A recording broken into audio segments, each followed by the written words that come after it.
Hello and welcome to an introduction to Canvas. This short video is designed to help students and parents become familiar with the program and to be able to do some basic navigation within the program. So let's get started. First thing you're going to want to do with Canvas is start at the Central Dauphin School District's webpage, which is cdschools.org.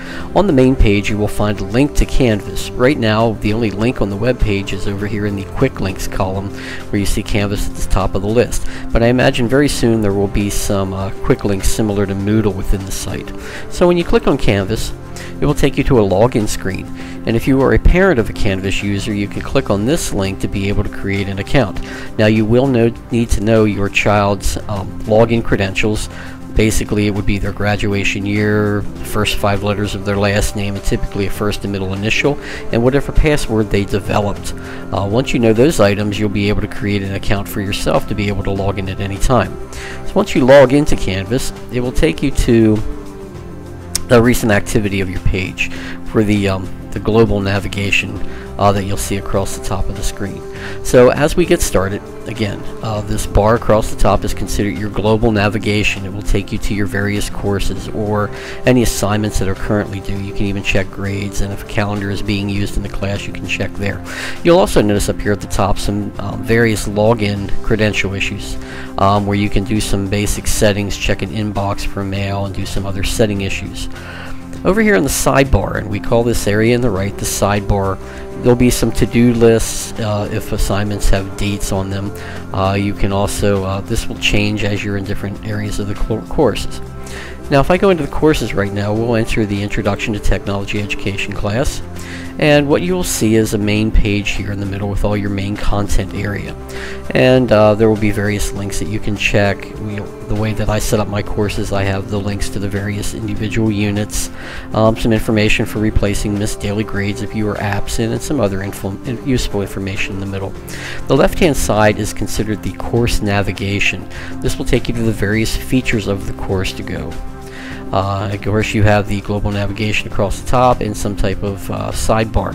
Now this is actually a teacher view, so I will currently go in and switch myself to a student view so my view looks like what you will see. Okay, this is what we call the breadcrumb navigation. As you go into various areas, you'll see more and more steps occurring in here, kind of like leaving a trail of breadcrumbs, and you can go back through this direction, even returning back to that home dashboard. We are currently on the home page, and we'll start at this location. Now if you're logging in and say you would like to check grades or assignments to see what you have received for grades, you can go into the grades section, and this will list all assignments and current grades that you've received, and you can click on each individual item and get the details of each individual assignment as you go. We're going to go back to the home page right now. So as for basic navigation, so let's say we are currently working in Unit 2 Engineering and Design. So I will click on that link, and what that will do is take me into the Unit 2 page that I've developed for the class. So the essential questions, which are very important with the school district, the unit essential question, and each concept that we are currently working our way through. So as you go through, you will find various elements. I have a lot of my PowerPoints listed here. A lot of my PowerPoints I have developed into screencast videos, much like this one, where the students can actually go in, and if you've missed a lesson, you can actually watch the video and get the narration that goes with it. And then it's also some other useful videos related to the lesson I will put in here. And again, here's another concept, another video, and actual assignments I highlight in yellow. So every place the students need to address something and complete a project, I will have highlighted in yellow.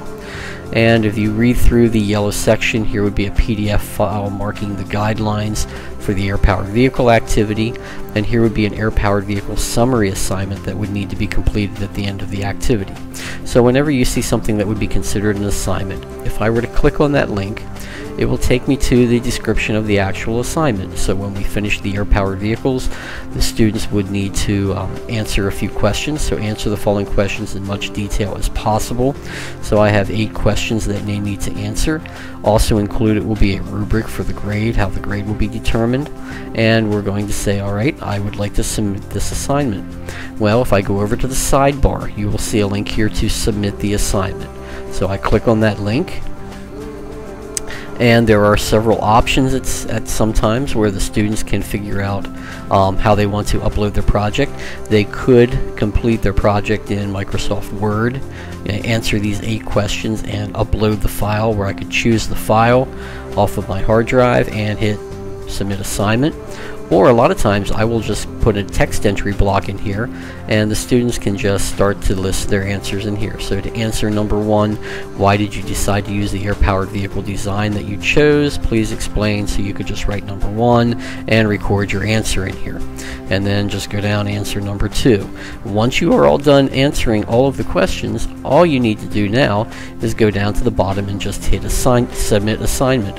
Even if you did a file upload where you chose a file and you submit it, again, you would just go down to the bottom and hit submit assignment after everything is set up, and it will confirm that you've submitted your assignment. It will tell you in the sidebar, congratulations, you've turned it in. There are the submission details. You could even resubmit assignments.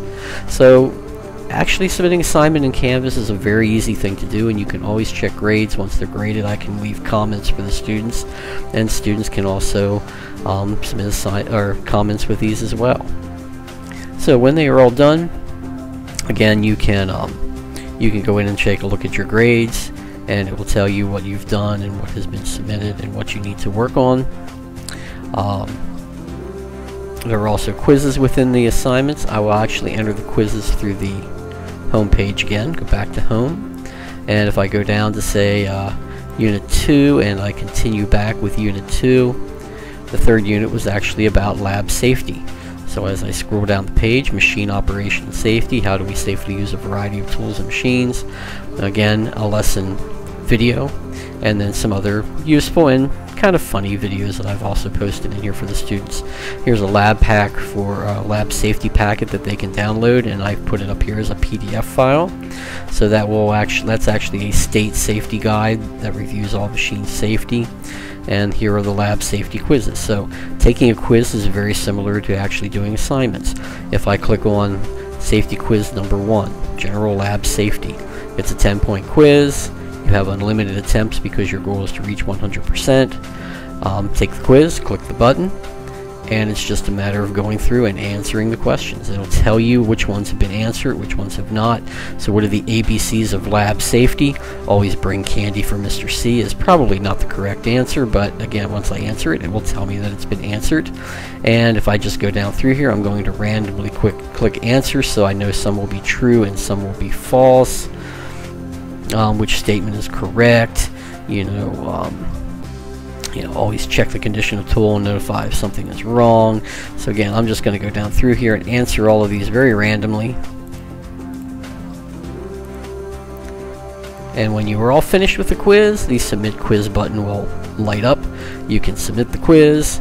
It's saving your progress, and it will tell you what your score is. So right now my current score is 6 out of 10. Not a very good score at all.